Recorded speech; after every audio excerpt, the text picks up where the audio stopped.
3 grandes lignes. Et après, on fait les 2-3 événements qu'on a déjà prévus ce semestre.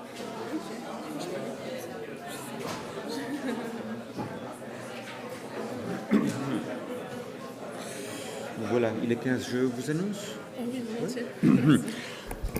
All right, good morning, everyone. Welcome to International Arbitration. Before we turn to arbitration, actually, there'll be a quick presentation on ELSA by their 2 representatives here in Geneva.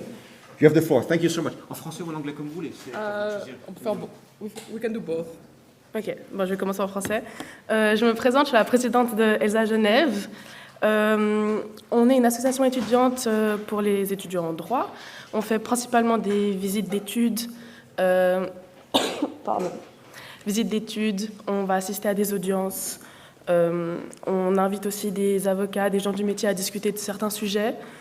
Et on propose plein d'événements de ce genre-là, des visites, etc., pour vous aider à mettre un pied un peu dans le milieu, voir ce que c'est.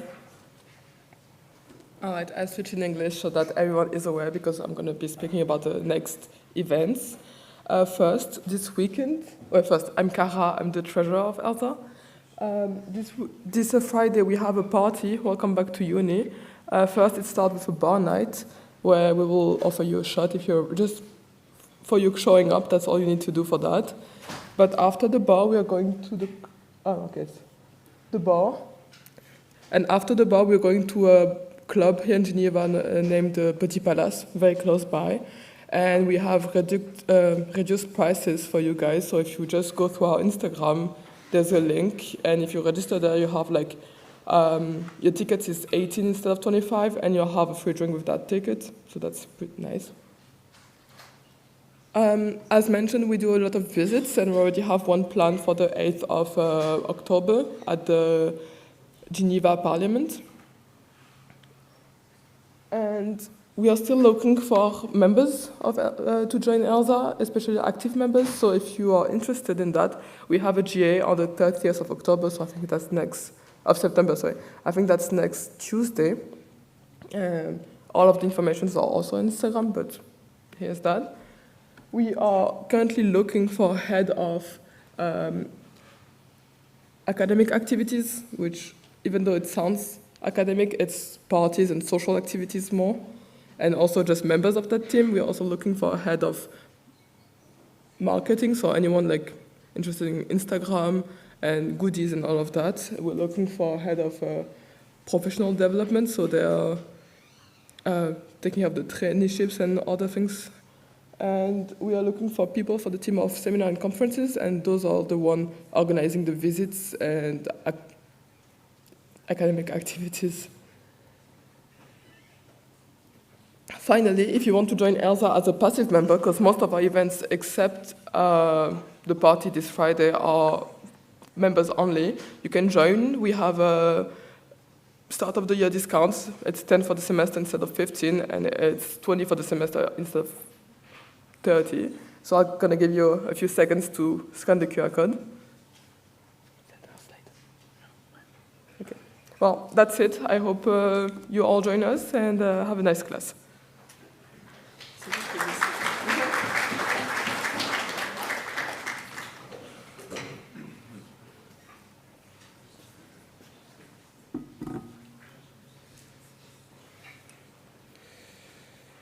All right. Thank you so much for that. I think it's a great opportunity for many of you that I think I would encourage you to take advantage of. Okay, back to international arbitration. Today we continue with this overall presentation explanation of what international arbitration is all about and where it sits along other types of dispute settlements mechanisms, hence the title for today's lecture, situating arbitration in a constellation, a world, a universe, whatever, of other dispute settlement mechanisms. What you're going to do more specifically, the slides should be online, should be on Moodle, by the way. They seem to be, okay. What we're going to do 4 things. Today we're going to discuss what kinds or types of arbitration there are, to understand what arbitration may cover. I touched on many of these points already last week. I'm expanding on them this week. Then we'll turn to, well, international arbitration in practice. That can mean many things. What I mean with this is how important arbitration is in practice, how important it is, how much space it takes, so to speak, how many cases are there, how important it is for Geneva specifically. Geneva has a long tradition going back to at least the 18th century in international arbitration. It is still one of the places, one of the, difficult to say, 10 places perhaps around the world where much which is really important for the practice of arbitration, arguably for the thinking of arbitration as well, what arbitration should be all about, to offer models of regulations and so on and so forth, and what kind of arbitration jobs there are here in Geneva. In case, for whatever reason, at the end of this course you say, well, perhaps I'd like to try that as a career trajectory, what would it take to get into arbitration here in Geneva and elsewhere in Switzerland? Okay, so that's the plan for today. Types of arbitration, I'll typologize, if that's a technical term. I'll do a typology of arbitration from three perspectives according to the types of parties involved in an arbitration. Bless you. According to the fields of law that arbitration deals with. And finally, there'll be some geographical considerations involved. It will essentially be the difference, if there is any, between domestic and international arbitration. As you've seen, as you have noticed, the title, the heading of this course is International Arbitration. Does that actually mean anything, or was it that just a way to lure you into my classroom for those of you who have a choice? And it doesn't actually mean much. We'll see. Okay, types of parties. This is going to be really simple. There are three main types of relationships between parties, three main configurations of party relationships in arbitration. First, you have arbitrations where you have only states, a state on both sides. When a state sues in arbitration another state. That's interstate arbitration. Oops, here it is. We will barely discuss it in class. You will discuss it, I think, or you may have discussed it already with my good friend and colleague Makan Beng, who teaches international courts and tribunals, who probably, in the context specifically of public international law, who must have said something or will say something on interstate arbitration. The only thing which I'd like to make clear is that in interstate arbitrations, public international law, which increasingly is called just international law, is applied straightforwardly, completely. It's the one place where essentially arbitration is governed only by international law, by international treaties, customary international law, essentially. We'll mostly leave that aside. It's not so different from the other forms of arbitration, but it's not really what I'd like to do here with you. Then there is the very classic situation where you have private companies on both sides, individuals or corporations, companies. Typically, it would be companies indeed.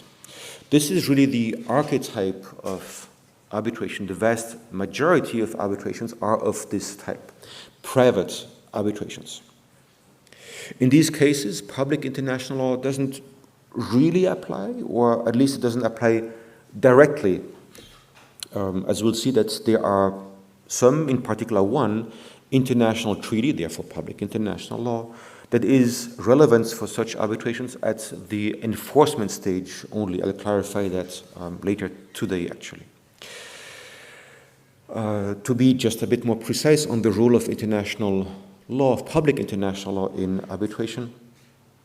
Public international law puts obligations on states to do something about these arbitrations. Public international law does not doesn't create any obligations for the arbitrators directly. Public international doesn't apply to an arbitration directly, only indirectly, because it applies to states, that states have to ensure that certain things happen in arbitration. Then there are third type of arbitrations, when we typologize it on the basis of the types of parties involved, there are situations in which there's one party which is a private entity, a person, typically a company, but it can be a person on the one hand, and on the other hand, a state, a government.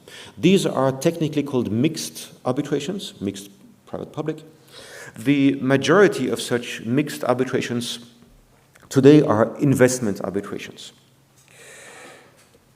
That is a situation where you have an investor suing a foreign government, a foreign state, that is technically, legally speaking, the same thing, an investor suing a foreign government for something that happened on the territory of that foreign government, of that other state.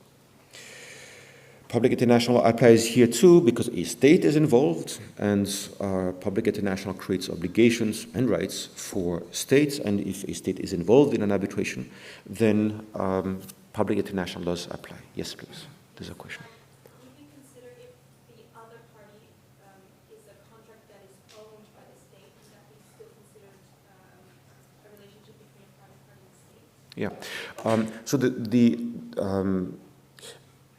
a mixed arbitration can be, when I said a state, I mentioned the government, that's a typical situation, but it may also be a state agency, in which case the state agency, in principle, by and large, I don't want to go into the details here, a state agency typically tends to represent the state. So in that case, the state would be sued specifically in the person, the legal person of that, in the capacity of that state agency, but yeah. You'll notice that the arrow goes only in one direction from as opposed to here where you have, well, that's private party on both sides. Anyway, the arrow here really goes from the private party to the state. What that is meant to signify is that it is always the investor, the private company, the individual, that is going to sue the government. It is exceedingly rare. There have been, I think, 4 cases out of the 1,500 that exist, in which a state has sued a foreign investor. It's always the foreign investor suing the state. I'll elaborate on that when I'll turn to investment arbitration midway through the term, the semester. Okay, that's not very complicated. Then we can distinguish different types of arbitration based on the field of law that they involve. But perhaps, just to be specific, I should go back to what I said earlier on in response to the question about state agencies. It depends, just to not create any confusion, it depends on what capacity the state agency acted. So it's if it acted as a private entity, or if it acted as a representative of a state. But let's really keep that out. That's really a matter for public international law, for a proper public international law course. But it's if that question is of significance, let's talk about it separately. Okay, fields of law. Different fields of law involved in arbitration. The typical would be commercial arbitrations, let's call them that, which involve commercial law, contract law. The point here really is to say that that commercial matters are the cause of the dispute between 2 companies, possibly between 2 individuals. This is called commercial arbitration, or international commercial arbitration. I'm leaving out the national as opposed to international denomination. I'm leaving that out for the moment. So commercial arbitration, that's really the bulk. That's probably 95% of all arbitrations out there. What does commercial mean? James Crawford, a famous international law professor, later judge at the ICJ, who sadly passed away not too long ago, said that commercial is defined by everything. What is commercial is everything that is not non-commercial, that is how commercial arbitration is defined. So the word commercial doesn't actually mean much when we talk about commercial arbitration. There is no specific, in the vast majority of situations, there's no specific legal definition of the word commercial in commercial arbitration. It's best thought of commercial arbitration as the default category of arbitration. I'll be mostly teaching you this term about commercial arbitration. But commercial arbitration is really the typical form of arbitration, and all other types of arbitration, sports arbitration, investment arbitration, interstate arbitration, and so on and so forth, are commercial arbitration plus or minus something specific. I'll come back to that point a bit later. One important point, I think, which is on the slide, is that nothing follows, there are no consequences that follow from the label commercial arbitration. If you say this is a commercial arbitration, no particular rules apply because you call it a commercial arbitration. If you call it an arbitration an investment arbitration, certain legal consequences follow. If you call it a sports arbitration, certain consequences follow. If you call it a consumer arbitration, certain consequences follow. Nothing follows from the categorization of an arbitration as a commercial arbitration. Then there is consumer arbitration, which is an arbitration where one of the parties is a consumer and the other a business. A consumer, of course, is a concept that has a specific meaning in law, and characterizing an arbitration as a consumer arbitration has certain consequences. Specific rules or norms or limitations apply.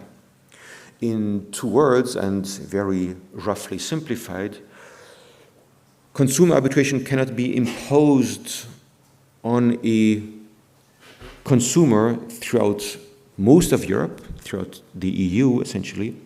It is very much present in the USA. In Switzerland it is allowed as well, but it's very little used in Switzerland. In the US it is used quite a bit. In Canada, in Australia it's used quite a bit as well. I'm just running through these things in passing. Employment arbitration would be an arbitration between an employee and an employer. I was, for instance, involved as an arbitrator in cases where there were seafarers. Seafarers are people who work on ships, on cruise ships, for instance, who had a complaint about the cruise ship that was employing them. Something happened on the ship, they got injured, and there was an arbitration clause in their contract, and they sought compensation from the cruise ship company. And because there was an arbitration clause, they had to come to arbitration, and, well, they appointed me as an arbitration. Just one example. It's also maybe interesting to note that Uber, the, so to speak, taxi company, has started an interesting trend. So that was one of the big arbitration cases for the last few years. One of the cases which throughout Switzerland, perhaps in particular in Geneva, employed a number of lawyers. What people came to call the Uber affair.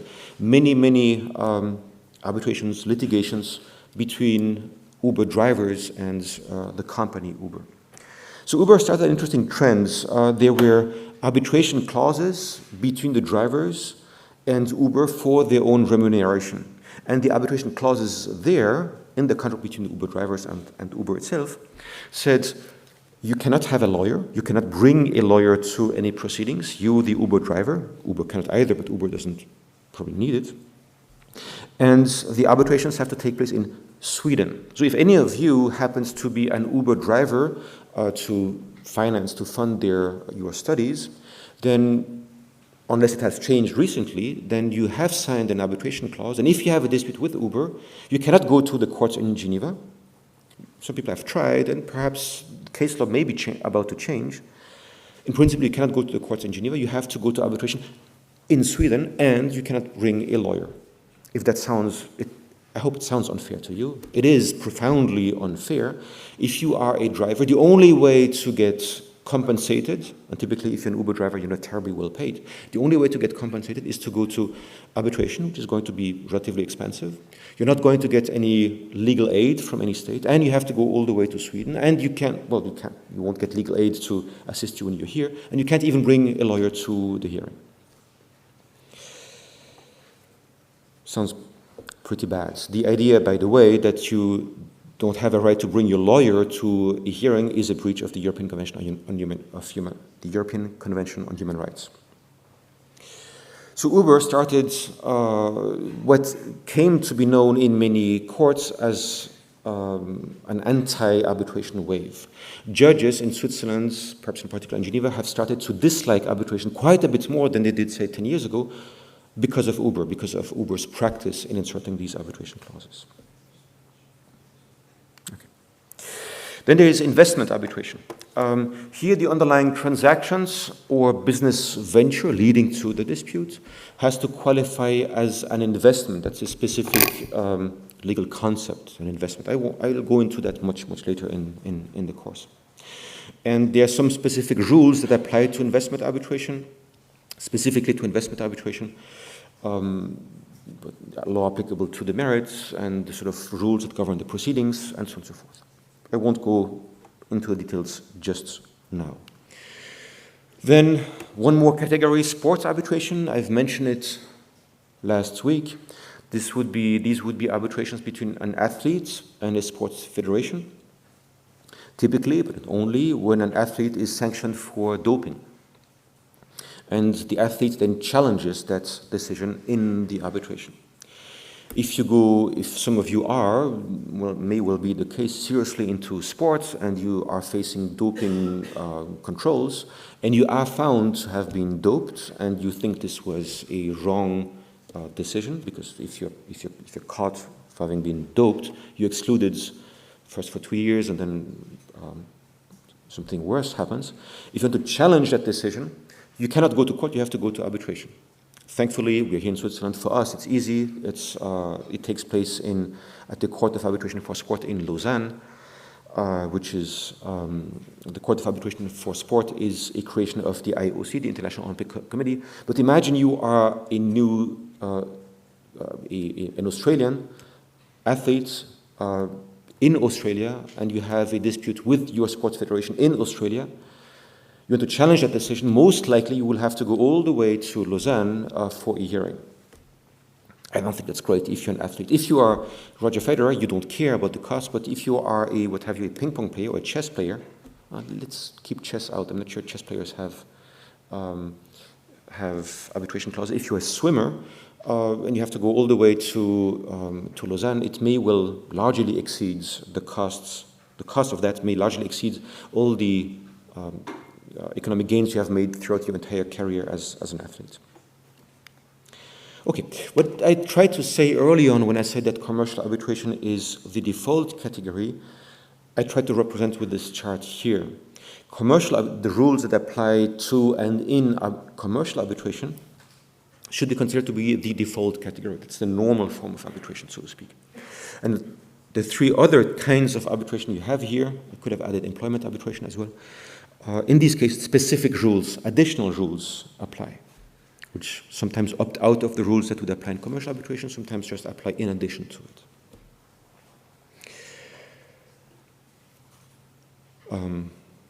Okay. Which, in a sense, from a purely conceptual perspective, means we can't really treat commercial arbitration, investment arbitration, sports arbitration at the same conceptual level. They are really spin-offs. Commercial arbitration, investment arbitration are spin-offs. Legally speaking, conceptually, intellectually, they are spin-offs of commercial arbitration. Okay. We're still distinguishing different types of arbitration, and now there are matters of geography, which may have or not implications. As I said, I mean the distinction between domestic and international arbitrations. In the field, we often speak of international arbitrations, as the title of this course does, for instance. How seriously should that be taken? What does international arbitration actually mean? What implications does it have? Mostly, it's only a rhetorical label, legally speaking, that is to say. When people speak of international arbitration, they mostly mean to say that we are dealing with a phenomenon that is disconnected from local legal idiosyncrasies. It was initially used to tell lawyers in local courts, if you go to arbitration, things will be different here. Don't expect the local idiosyncrasies, the local typical ways in which you do things just there and not elsewhere. Forget local particularities. It's a different world, a different culture, a different way to do law. And the local bar shouldn't interfere too much in arbitration. This is why people have been speaking about international arbitration for the last 8 years.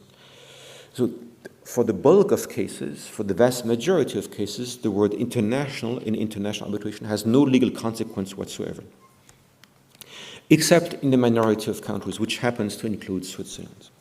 In Switzerland, Belgium, France, and a few other countries, there do exist two different legal regimes.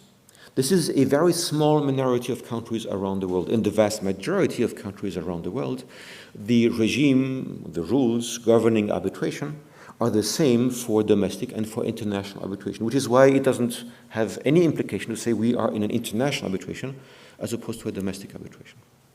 Okay. In a minority of countries, including, I repeat, Switzerland, Belgium, France, there are two different legal regimes. So there it is important to determine whether you are involved in an international arbitration or domestic arbitration. The rules that apply will be different depending on whether it is a domestic or an international arbitration.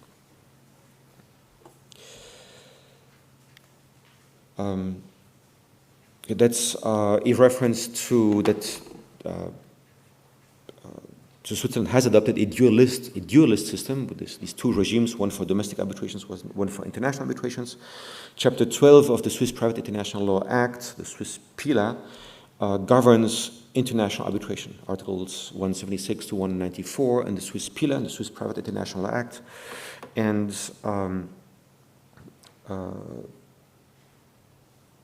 govern international arbitration. The Swiss Civil Procedure Code, actually it's more complicated than that. A difference, I won't go into that. There are other norms which govern domestic arbitration. I won't be talking specifically about Swiss domestic arbitrations in this course at all. The criterion simply to distinguish between domestic and international arbitration under Swiss law is where the parties are domiciled, or the habitual residence of the parties.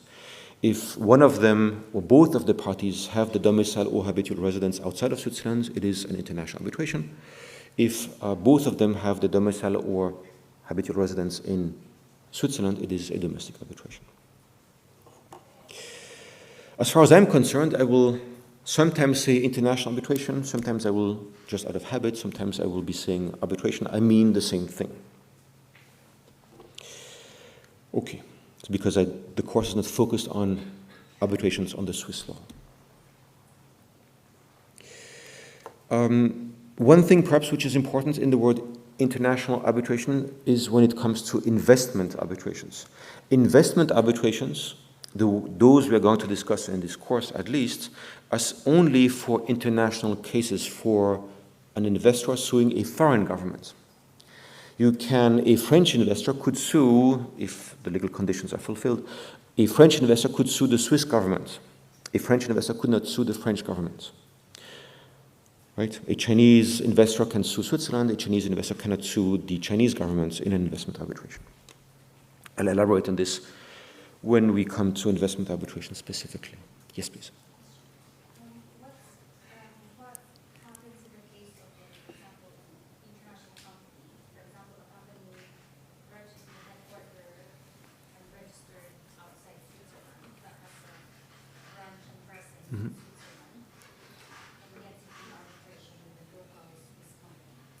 So the question is, for those of you in the back who may not have heard it, or for those who are watching the recording of this, what happens if you have a French company, the headquarters are in France, and it has a branch in Switzerland, and now it wants to sue the Swiss government? Can it do that, yes or no?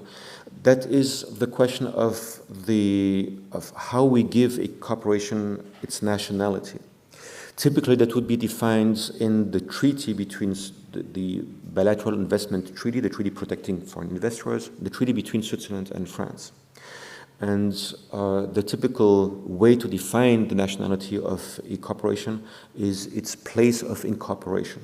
So if the headquarters say we are incorporated in France, we can sue Switzerland. Depending on the rules of incorporation, which are domestic rules, it may be that nothing is actually happening in France. It may be that there's only an empty corporate shell in France and everything takes place in Switzerland. And then, nevertheless, the French company the French corporate, in its corporate form, can sue the Swiss government. There have been cases like this where quote-unquote fake companies, which were really only empty shells, sued foreign states, and often it came up in the proceedings. I'll talk about it a bit when I talk about investment arbitration. But it's a very legalistic approach. What is the place of incorporation according to the law? That determines the nationality, by and large. Okay. Let me turn to arbitration in practice, and I'll cover 3 main points. How much is arbitration really used? How important is it quantitatively in practice? Qualitatively may be a very different question, but quantitatively, how many cases are there in practice? How important is Geneva for arbitration, and what kind of arbitration jobs are there in Geneva? How much is it really used? Well, I'll start here. This is what the arbitration literature would tell you. This is what you would find in mostly any textbook. Textbooks would tell you arbitration is the usual, predominant, preferred, monopolistic mechanism for the settlement of international commercial disputes. This is how important arbitration people think they are. But there's a real question here. Is this simply self-promotion of arbitration people? We are the monopolistic way to resolve international disputes? Or does it correspond, does it express any reality? It's not actually an easy question to answer. When we speak of the predominance of arbitration, we need to clarify what the predominance is exactly about. What aspect of arbitration would be predominant? Is it the choice in contracts for arbitration, in cases which sometimes go south? Would we find an arbitration clause in the majority of commercial contracts, for instance? That is one way to determine how important arbitration is, how monopolistic, quote unquote, it is. The other is how many arbitration cases are there compared to court procedures, for instance. Let me give you the figures, the statistics that we do know. It's not easy to study for a number of reasons, be it only because there is no public registry of contracts in most countries. In the USA, for certain kinds of contracts, there is a public registry of contracts, but there is, as a researcher, if you wanted to know how many contracts include an arbitration clause, good luck identifying those contracts. You can ask around, you can ask companies, but it's difficult to make sure that it is representative, the practice of the company is representative of what most companies do. But it has been studied here and there, partial studies, which have come to different conclusions. The conclusions essentially are these. So if you ask businesses what their preferred methods of dispute resolution are, they tend to respond what you see here. Between 29 and 56% of these surveyed corporations say, yes, we favor arbitration. Among the same interviewees, between 4 and 28% say, no, we prefer litigation in court over arbitration. And then there are some remaining percentages who have no preference, who have yet other preferences, such as mediation or other kinds of dispute resolution. So yes, there is an overall preference for arbitration. If you ask the companies what they think, 56% is far from monopolistic, as some eager arbitration would put it, as we have seen on the previous slide. And it is certainly not the only game in town. But there is some preference at this level. 15% prefer litigation, yeah. Now, if you look at the contracts themselves, you find arbitration clauses in between 14 and 63% of the contracts, depending on the studies, with most studies putting that figure below 25%. So it seems to be that more corporations say arbitration is great, it's our preferred method of dispute settlement, and what they do in practice is not so clearly in favor of arbitration. Why? We actually don't know.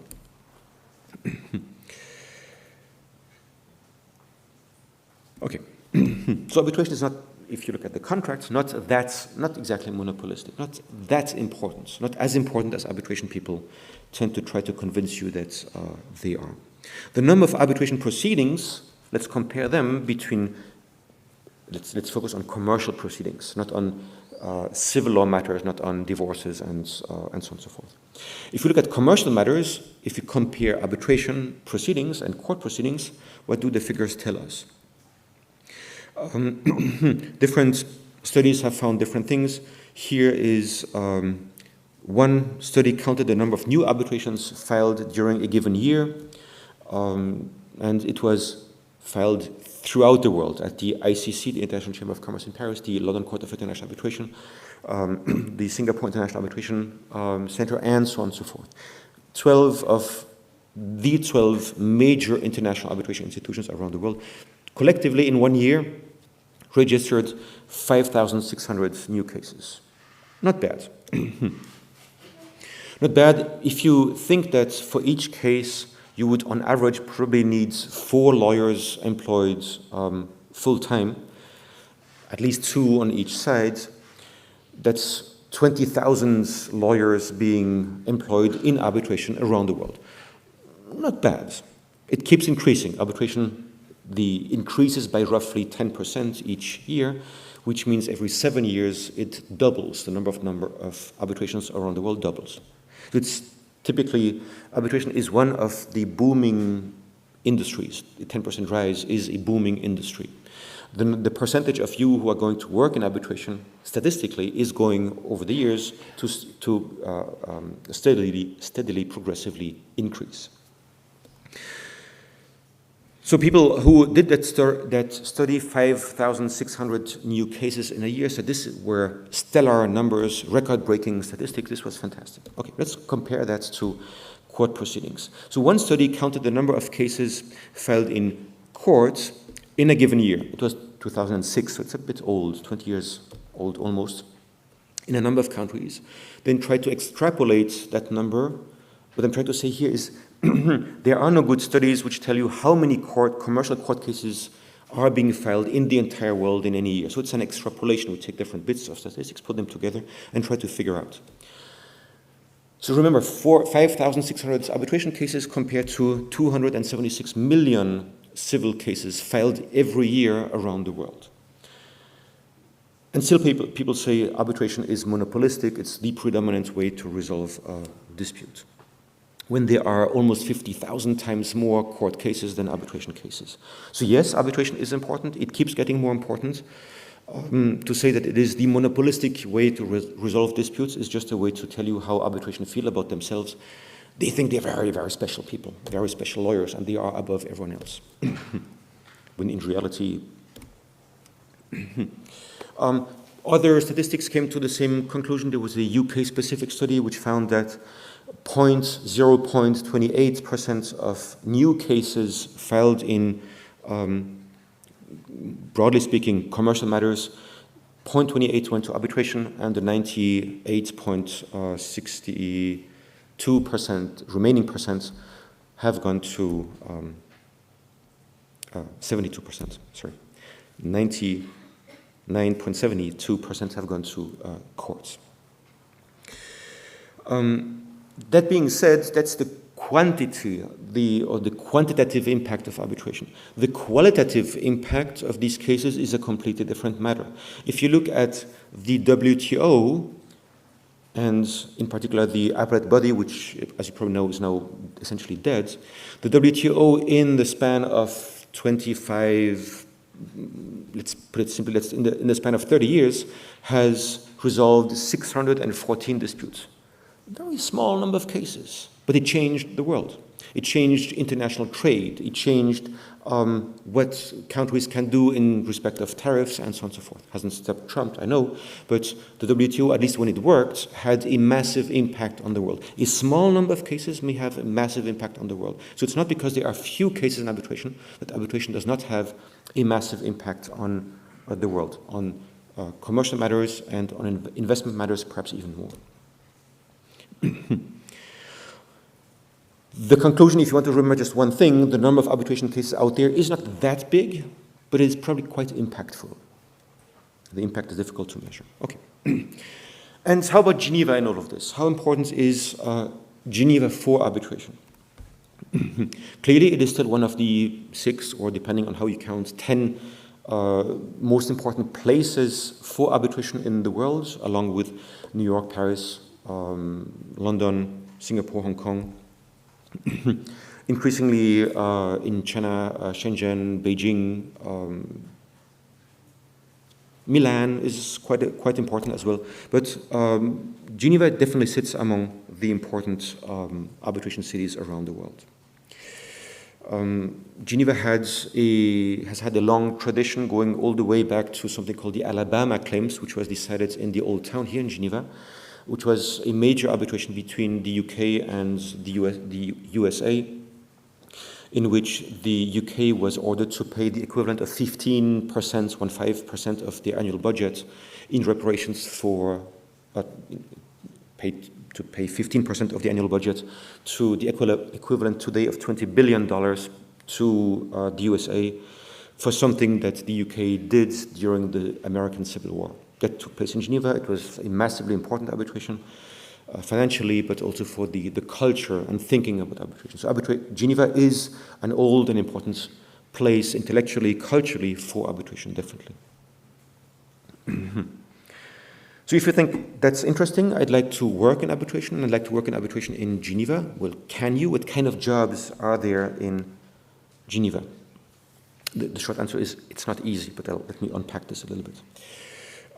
So what I'm going to say now is, as opposed to what I said earlier, not based on any actual statistics. It's just I've been teaching arbitration in different capacities for 20 years, and I've been practicing arbitration, and I've been in contact with all of the major law firms practicing arbitration here in Geneva, and based on what they tell me, what I can feel is what I will tell you now. So there are three types of arbitration-related jobs in Geneva. The first is jobs for which people are needed who are good at arbitration law, generally speaking, who know the basics and the general principles, and who can drill down into a specific national arbitration law that is applicable in a specific case. These are jobs for all cases when a Geneva-based law firm, is hired for an arbitration which has no particular connection to Switzerland. That's probably the vast majority of cases. There are some very, very, very good arbitration law firms here in Geneva. The majority of the cases they handle, these big law firms, are not Swiss-specific cases. They're involved in cases between an investor in Singapore, in Hong Kong, and the Australian governments, and so on and so forth. But these clients come to Geneva because many of the good arbitration lawyers are here in Geneva. Not all of them by any means, but there are many, many of them. My estimate is that this represents roughly 80% of the jobs in Geneva in the field of arbitration, for which, I'm trying to be specific here, you don't need to know any Swiss law on arbitration. You don't need to be admitted to the Swiss bar. Technically, you don't even need to be admitted to the bar anywhere. You don't even need to be a lawyer, but that makes it, in practice, makes it very difficult. I'd say the majority of the big arbitration lawyers here in Geneva are neither Swiss nor Swiss trains, nor had most of their career here in Switzerland, or of their early career. It's really the place where you find the most international crowd of legal practitioners here in Geneva is in arbitration jobs. Then there are a number of cases where knowledge of Swiss arbitration law is important. These would be cases, which we'll discuss that more specifically in 2 weeks, where the seat of an arbitration is in Switzerland and therefore Swiss arbitration law applies. That's a minority of cases. Perhaps there are quite a number of small cases, but the big cases, I wouldn't say it's more than perhaps 18% of the arbitration jobs in Geneva, for which you need someone who understands, which is very different from having been trained in, who understands Swiss arbitration law quite well. This can be someone who studied most of their lives in China and came to Geneva just for a year, and then understands how Swiss arbitration law works, and that's enough to apply Swiss arbitration law in an arbitration with seat in Switzerland. And then there's roughly 2% of the cases for which the Swiss courts are involved. That these are cases where an arbitral award rendered by an arbitral tribunal with seat in Switzerland somewhere are challenged before the Swiss Federal Tribunal. For that, you need to be a Swiss qualified lawyer. For that, there's no choice. As with every case that goes to the Swiss court, you need to be Swiss qualified, admitted to the Swiss bar. But that's really secondary. That's really a very small portion of cases. That being said, the majority of employees in Geneva working in the field of arbitration don't work only on arbitration. They do arbitration and many other things. Only the really big law firms in Geneva which work in arbitration can afford to employ people who only work in arbitration. The majority of people would do some arbitration work, some contract work, some enforcement proceedings, and so on and so forth, a variety of things. And for that, of course, it's preferable for the law firms to hire a Swiss-trained lawyer because they can be used for a variety of tasks and not only arbitration. What does all of that mean? It means that if some of you are not from Switzerland, don't want to intend to qualify in Switzerland, can you work in arbitration in Geneva? Yes, definitely. But it also means that you are in competition with the entire world. And that makes it both, that gives you freedom, but makes it pretty challenging. The short answer to that is the typical way to work in arbitration is to do an LLM in arbitration, which helps really quite a bit. Okay, that's roughly summarized how important arbitration is in practice, how it works in Geneva. Let's have a break. After the break, we'll turn to the law that governs the different rules that govern arbitration and the laws applied in an arbitration. Thank you so much. See you in 15 minutes.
Okay, let's get back to it if you don't mind.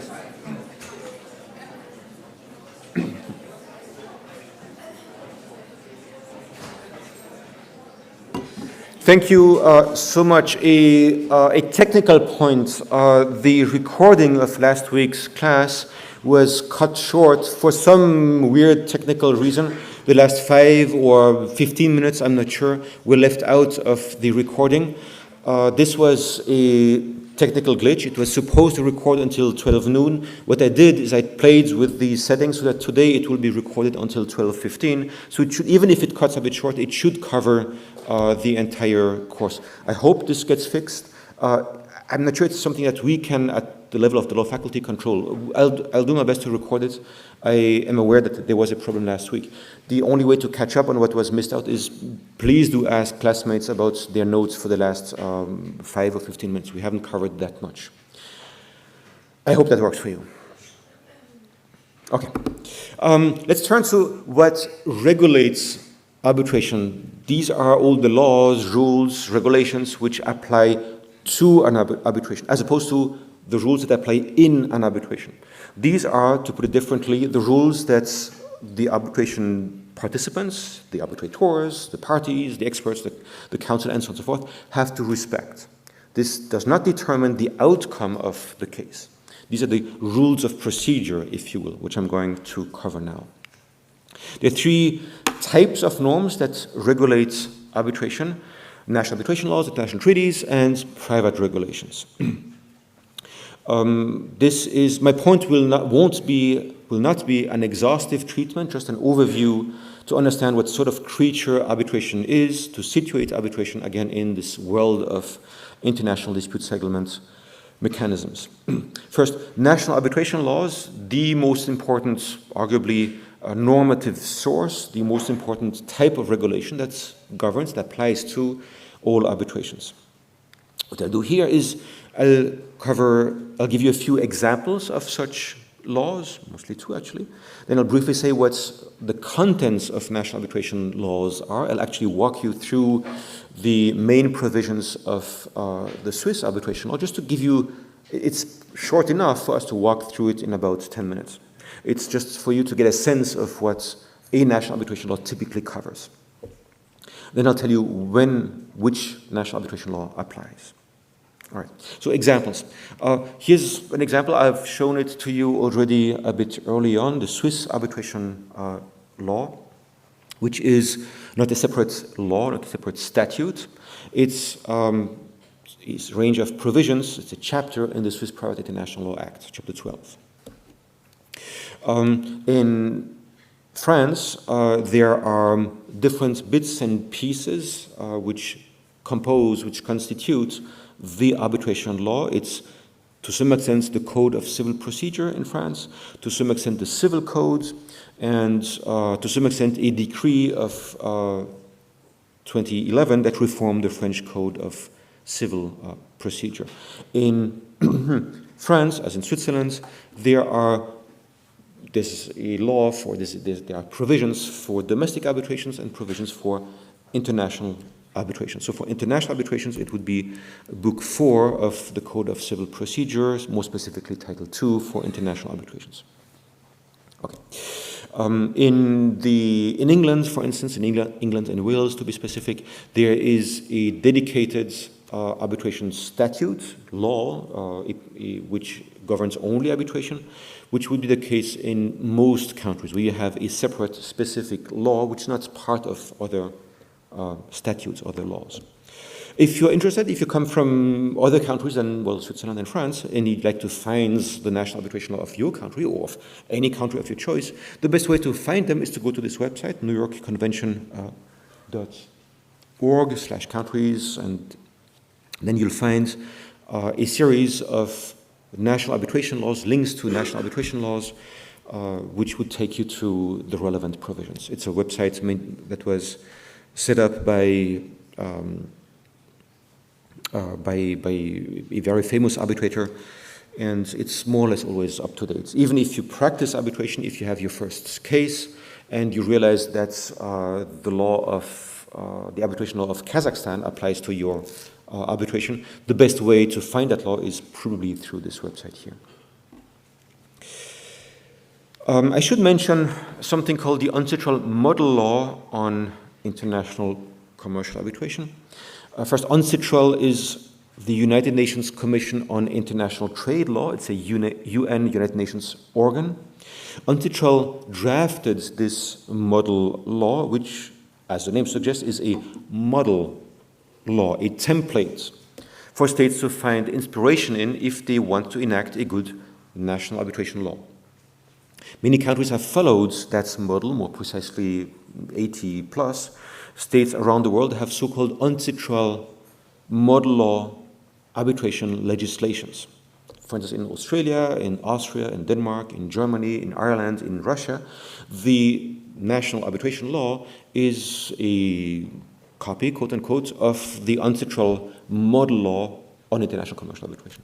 It's a copy in the sense that they took this template, this model, and said, we will draft a national arbitration law which is close or not so close to this model. Every country can make adjustments, of course. It's, I repeat once again, it's a model law, it's not a treaty, it's not a law, it cannot apply in and of itself. In itself, it doesn't govern any arbitration, it's just a template. But people often make reference to the UNCITRAL model law, not because, I repeat, it's a law that applies, it does not apply, but make reference to it because it expresses something that is close to an international consensus on how arbitrations are governed. It's a good one-stop shop to understand arbitration, to understand what most laws around the world say about a given legal question related to arbitration. What do these laws say? Let me walk you through the Swiss arbitration law, which is not an UNCITRAL model law legislation. The Swiss law, by and large, predates the UNCITRAL model, at least its inception. Okay. Anyway, this is what typically a domestic arbitration law, a national arbitration law, contains. You would have a provision which says when the law applies. I'll get back to this. Then you have an article which speaks of arbitrability, which is the definition of what sort of disputes can go to arbitration. Can you divorce in arbitration? Mostly the answer is no. Can you be prosecuted criminally in an arbitration? No, you cannot. Can you determine whether a patent in intellectual property is valid or not? Well, it depends. Some countries you can, and others you cannot, and so on and so forth. This is a matter of arbitrability. Each national law determines the scope of arbitrability, what kind of disputes can go to arbitration. I'll talk about this more specifically, I think, next week or in 2 weeks. Then there's typically a provision on the validity of arbitration agreements to go to arbitration. Provisions would say what conditions have to be fulfilled for these agreements to be valid. And what you would typically find is they need to be made in writing. In 95% of the countries around the world, an arbitration agreement needs to be made in writing and cannot be concluded orally, for instance. The one big exception is France, where you can conclude arbitration agreements orally. You don't need to read, you can calmly later on read through these provisions if you like. The point is just to tell you what a domestic arbitration law typically contains, I repeat. Then there's a provision on how the arbitral tribunal is appointed, how the tribunal is constituted, how the arbitrators are appointed, how the tribunal is constituted, who chooses the arbitrators, the parties mostly, and what happens if the parties don't choose arbitrators. Then you have provisions, 180 here, on how you can remove an arbitrator who has a conflict of interest, an arbitrator who's not impartial, an arbitrator who's not independent, who's not neutral,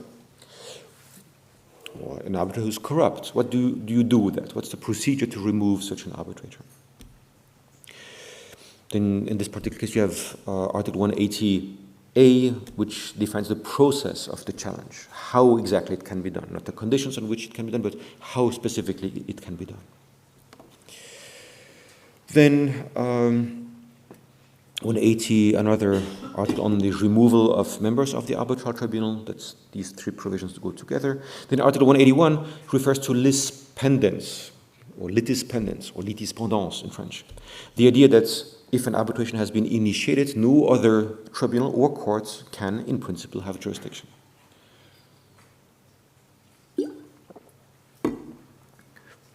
Then Article 182, it's a provision of how the procedure is to be determined that the arbitrators have to follow. What do arbitrators have to do? How often do they have to hear the parties? Can they dispense with oral hearings? What happens with the taking of evidence? What rules of evidence apply, and so on and so forth? These are procedural rules for an arbitration. Which procedural rules apply is determined by Article 182. In this case, there's always a provision in a national arbitration law which says how the rules governing the procedure, the specific aspects of a the specific aspects of a procedure, how they are determined, are chosen. That provision also gives the party certain fundamental due process or procedural rights that have to be respected in any event. The right to be treated equally, the right to be heard in adversarial proceedings, and possibly a few more, depending on the national arbitration law. Then there's typically a provision here, 183, on interim relief, conservatory measures. If bank accounts have to be frozen, if evidence has to be seized as a case starts, to prevent the other party from destroying the evidence, for instance. How can you freeze these bank accounts? How can you secure these pieces of evidence?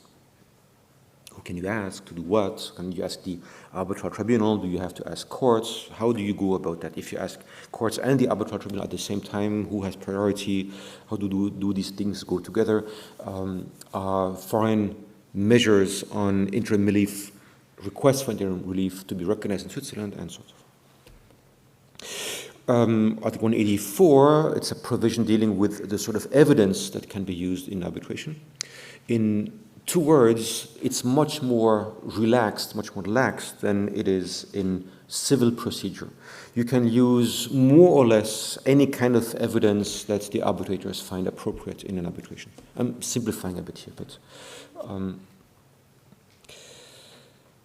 so there may be evidence that you can submit in arbitration which you would not be allowed to submit in court, which may be a reason for someone to choose arbitration over courts because they obtains the evidence in a way which is not entirely legal. They may be allowed to submit that in an arbitration and may not be allowed to submit that in court. Article 185, a provision that says that the courts can be asked to help an arbitral tribunal under certain conditions. Courts can help an arbitration to appoint arbitrators, for instance, if the parties refuse to do that, or which can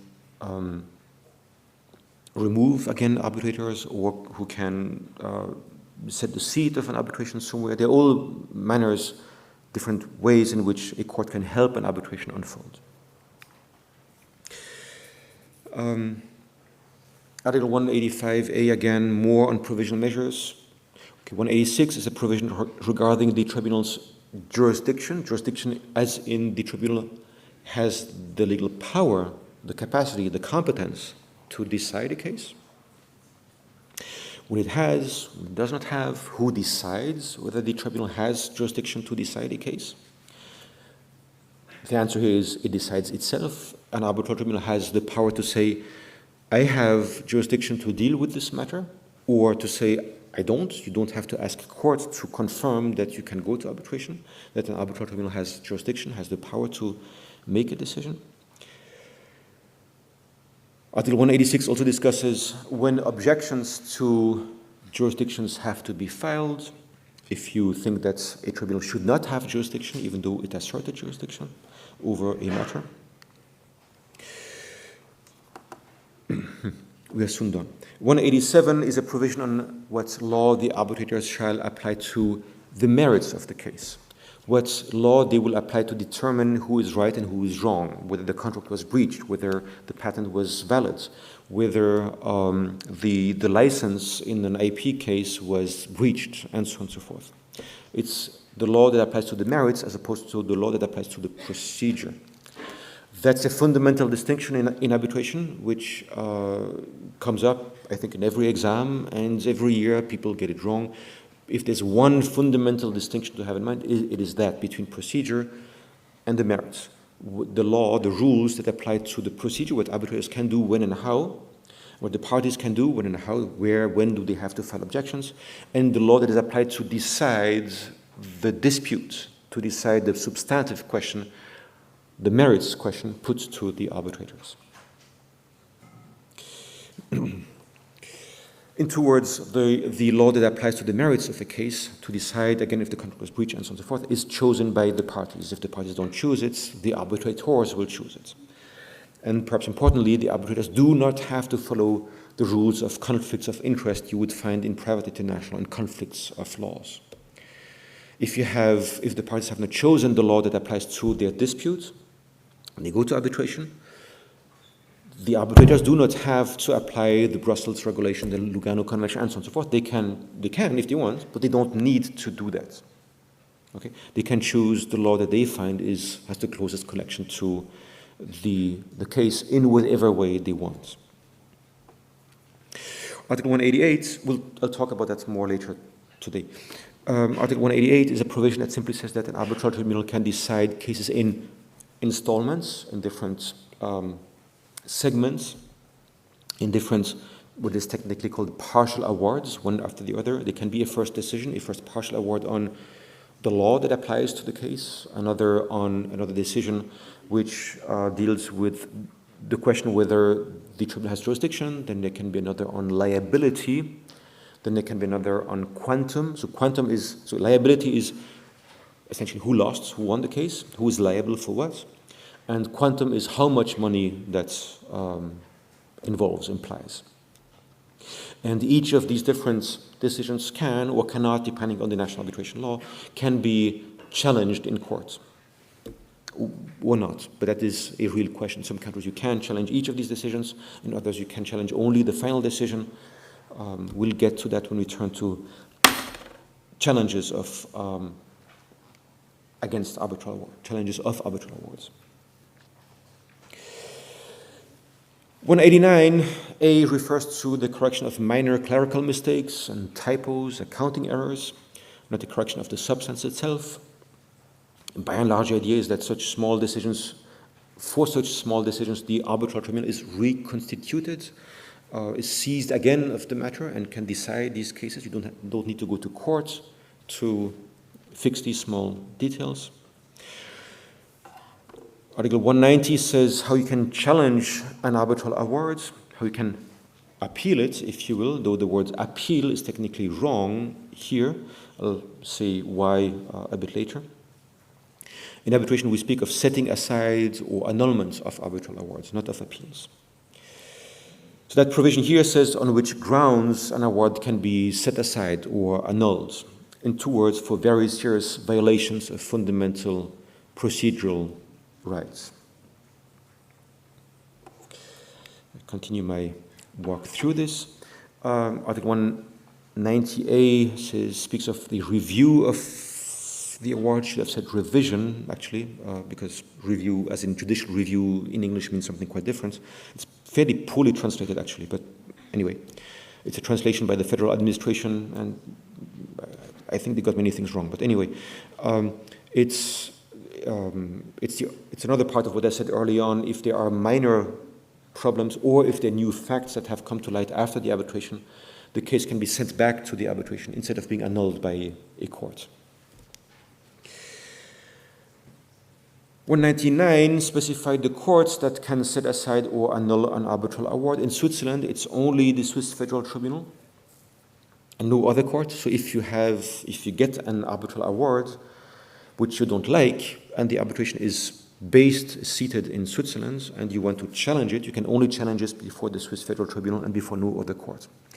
If you had a case decided by an arbitral tribunal in Amsterdam, in The Hague, in the Netherlands somewhere, you'd be able to challenge it before the local courts in Amsterdam, respectively The Hague, then to the Court of Appeal, and then before the Supreme Court in the Netherlands. That makes a massive difference. If you have only one instance of before which you can challenge awards, it's done within a year, essentially. If it can go through 3 levels, 3 instances of courts, it can take 5, 6 years. Which means one reason why Switzerland is a popular place for arbitration is that once you get an award, it's essentially the end of the arbitration. You can challenge it once before the Swiss Federal Tribunal, then it's done. So you don't spend much time in court procedures appealing again and again decisions about an award, which makes it which decreases the quality checks of an arbitration, but increases the finality of arbitrations, increases the efficiency of an arbitration.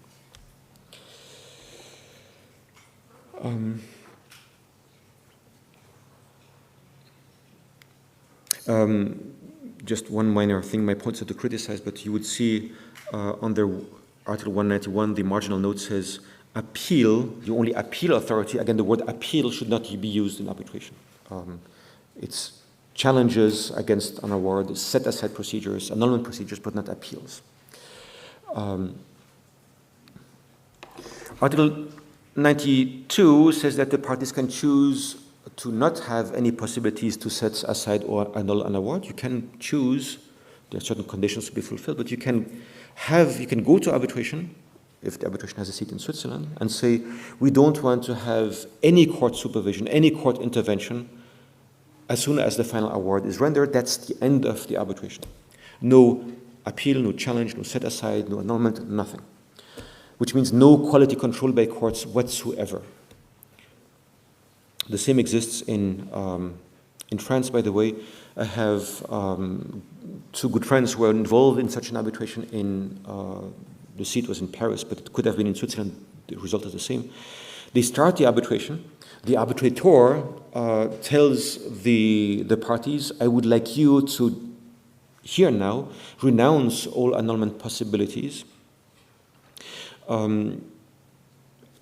because it's in the interest of the arbitrator, it makes it more efficient. My friends thought they would please the arbitrator by saying, okay, if that's what you want, we'll do what you ask of us. They renounced possibilities to challenge the arbitral award. And then the tribunal, the arbitrator, said, in this case, I believe that party A has won the case because, yes, there's a contract, but it was about a construction project in Africa. And as you know, that's what the arbitrator said. And as you know, laws are not really applied in Africa. And in this case, the contract, we can simply throw it out the window. So I think party A has won the case. End of story. That was the award. And my friends were representing one of the parties in the case could do absolutely nothing about that egregious award because they renounced the possibility to challenge the award.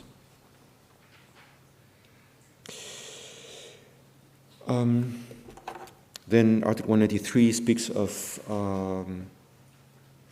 deposits and certificates of enforceability. It's not interesting. And finally, 194 speaks of the recognition and enforcement of foreign arbitral awards. Essentially, that article refers to a treaty that Switzerland has entered into, the New York Convention, which governs recognition and enforcement of arbitral awards. So that's it. It's not very long. I walked you through all the provisions of a typical, in this case the Swiss, arbitration law. The sort of legal questions that come up in arbitration aren't that complicated, actually. By and large, arbitration is not a very complicated legal field. And you find essentially the same provisions in all other national arbitration laws. When does a given national arbitration law, I said it in passing, now let me point you to the provision and say it explicitly.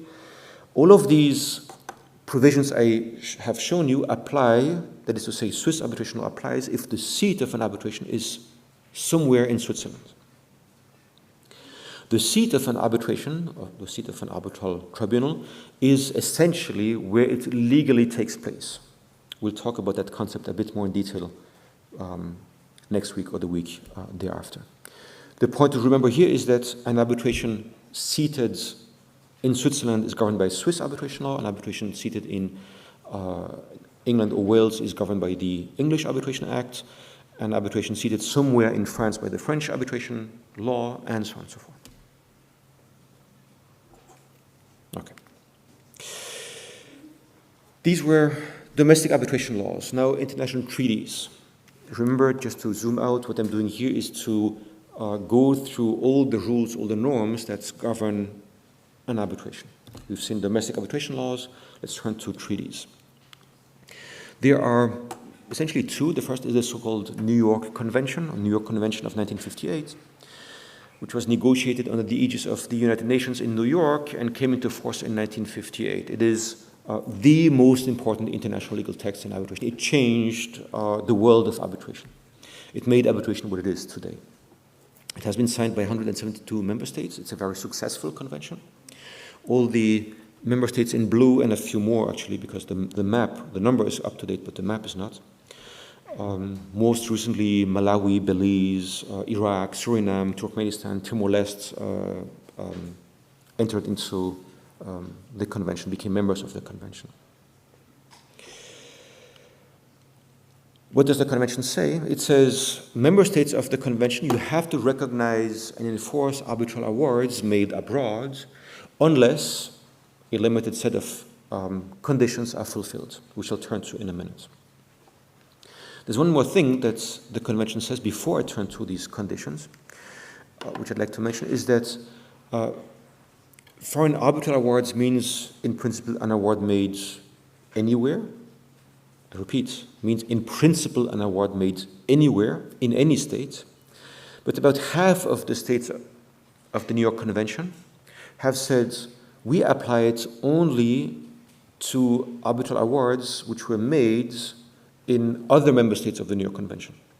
So half the member states of the New York Convention applied what is called erga omnes, vis-à-vis any other state, would apply to any arbitral award made anywhere in the world. And the other half of the member states of the New York Convention only applied to arbitral awards made by arbitral tribunals with a seat in another New York Convention member state. The difference is not massive, because if you have 172 member states of the New York Convention, that's 90% of the world's countries are member states of the New York Convention. But there are some situations, if you choose the seat somewhere, if you choose a seat in a non-New York Convention member state, the enforceability of the award may become tricky. Just a thing to be kept in mind. Okay, so here are the situations in which the New York Convention member states do not have to recognize and enforce foreign arbitral awards. If the arbitration agreement was invalid, if one of the parties, the respondent, was not properly notified of the proceedings, if there was a due process violation during the arbitration, if there were other jurisdictional issues, for instance, the arbitration dealt with a matter, there was an arbitration clause, but the arbitration clause did not cover that specific question. It said, the contract, the arbitration clause said, all disputes relating to the licensing of this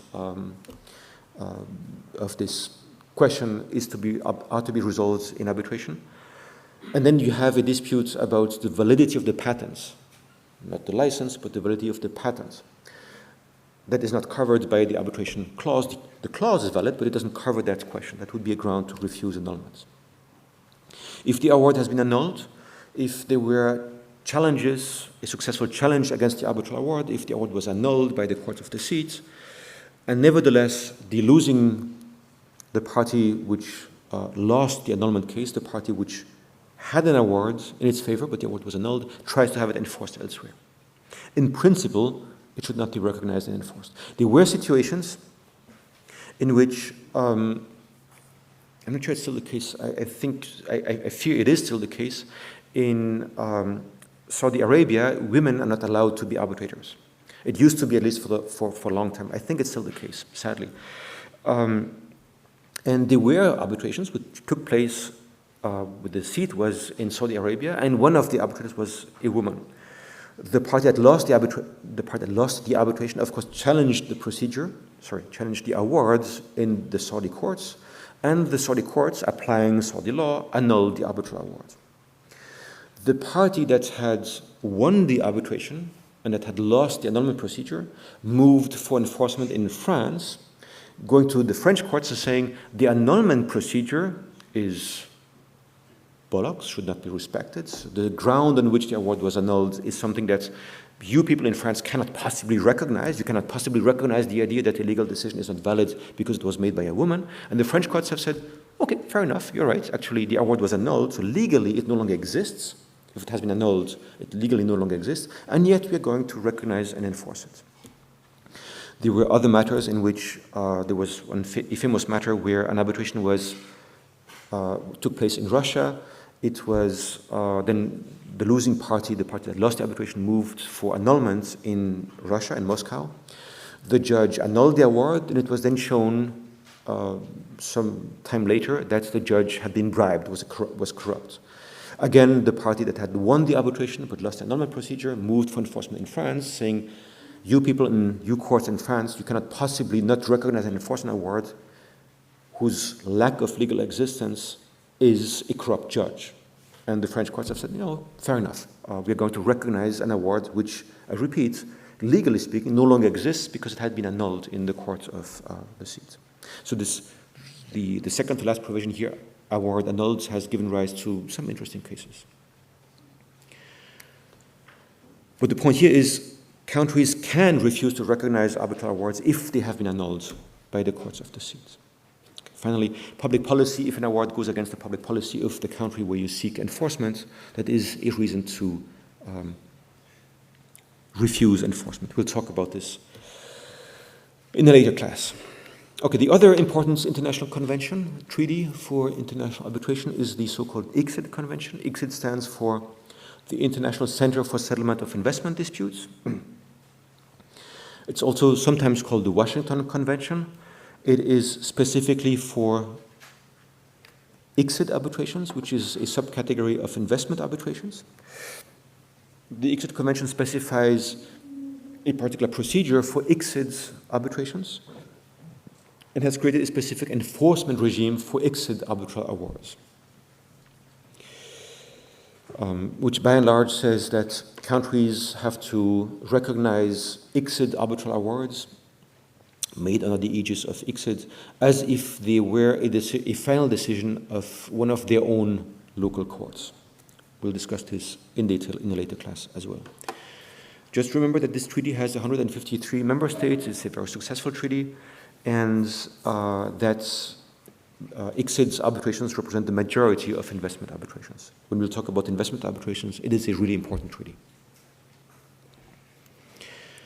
Okay, so I've covered domestic, national arbitration laws, I've covered international treaties. Let me turn to private regulations. They are private rules which are essentially of a contractual nature, which the parties choose to apply to a given arbitration. Among them, you find the arbitration rules of arbitration institutions. Each arbitration institution has its own set of procedural rules. These are the rules of the ICC. They apply to ICC arbitrations, and parties choose these rules by choosing arbitration under the aegis of the ICC. The LCI, the London Court of International Arbitration, has its own set of rules that apply to LCIA arbitrations. The German arbitration institution has its own rules as well, and so on and so forth. Then you have, in addition to the institutional arbitration rules, which I repeat apply because they are part of the arbitration contract, you have various professional rules, which are sometimes called soft law rules. The best known examples are the IBA. IBA stands for International Bar Association. The International Bar Association's rules on conflicts of interests in international arbitration, which apply to arbitrations if the parties so want, if that's what the parties want and choose. The IBA rules on the taking of evidence in international arbitration, because as we have seen a bit earlier, the national arbitration laws typically say very little about the kinds of evidence you can use in arbitration. So the IBA rules on the taking of evidence complement that, make it more specific what kinds of evidence you can use in arbitration. And yes, as I said, these apply to any arbitration if the parties agree. If the parties don't agree, the arbitrators are not supposed to apply them. Sometimes the arbitrators say, I'm going to be inspired by them, but not apply them. They often play some kind of role in the background.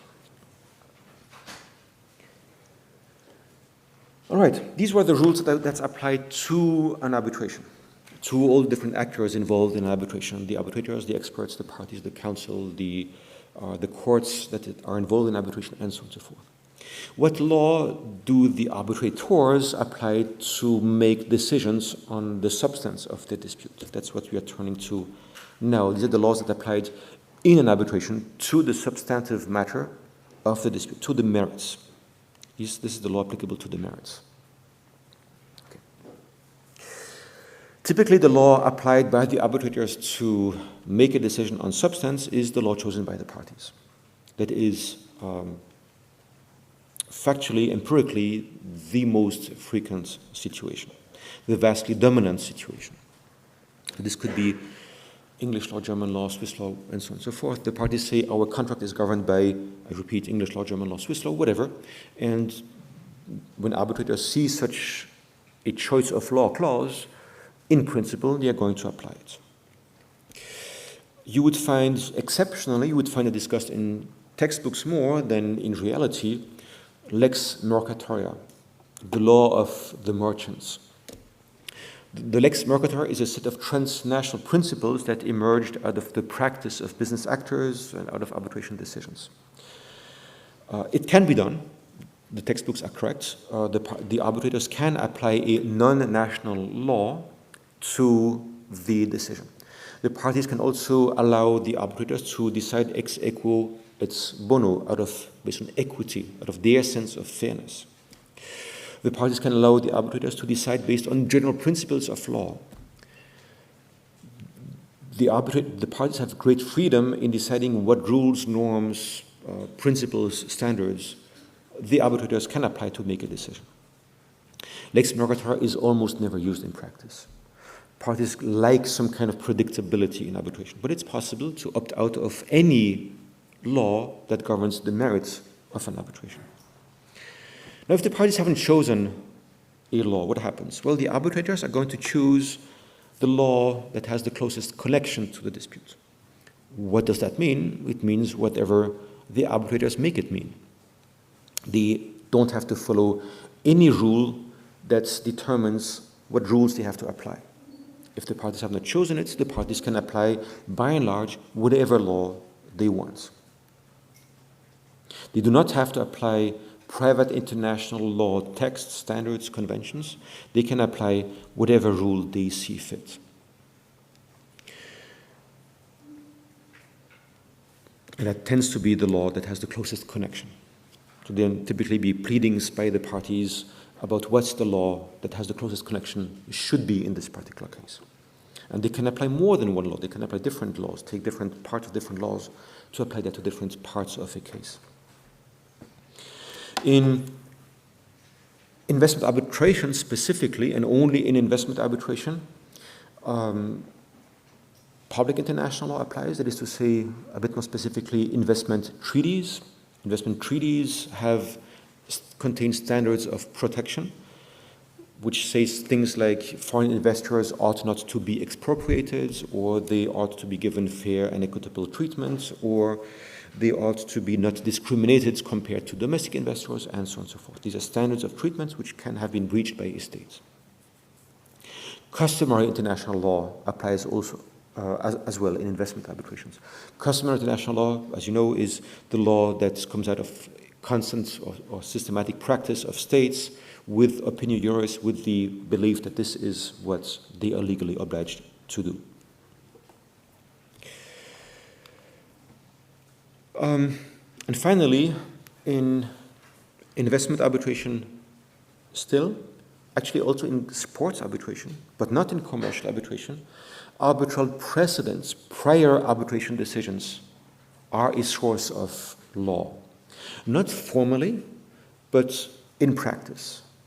There is no form of arbitration in which you have a de jure rule of precedence. A de jure rule of precedence would be a rule which says, arbitrators, you have to follow legally decisions of prior arbitral tribunals. There is no form of arbitration in which you have such a rule.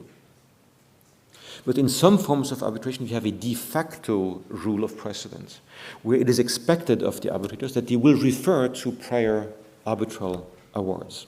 This would be the case in investment arbitration. there is a real corpus of investment arbitration decisions which frame the expectations of the parties and which frame the decision-making of the arbitrators. Likewise, in sports arbitration, you have a corpus of sports arbitration decisions which really have come to shape the rights of athletes and sports federations. They are still de facto precedents in the sense that in no way can you have an arbitral award annulled because it failed to follow arbitral precedents. But they play a role in practice. And that's it for today. Any final questions? Okay. I realized this was a bit segmented. There was no clear red thread running through. The point was just to give you an overview. As of next week, we'll start more specifically going through specific concepts. Okay.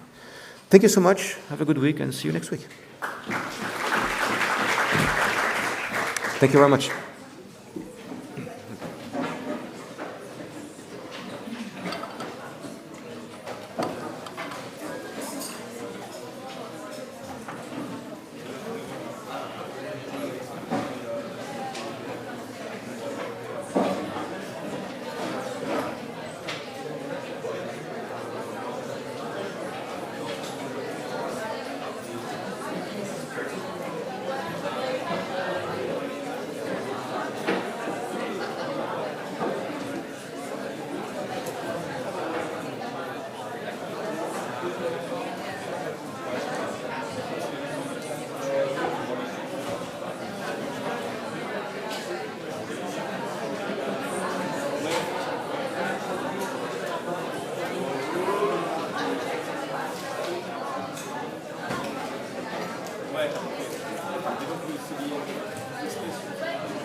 you.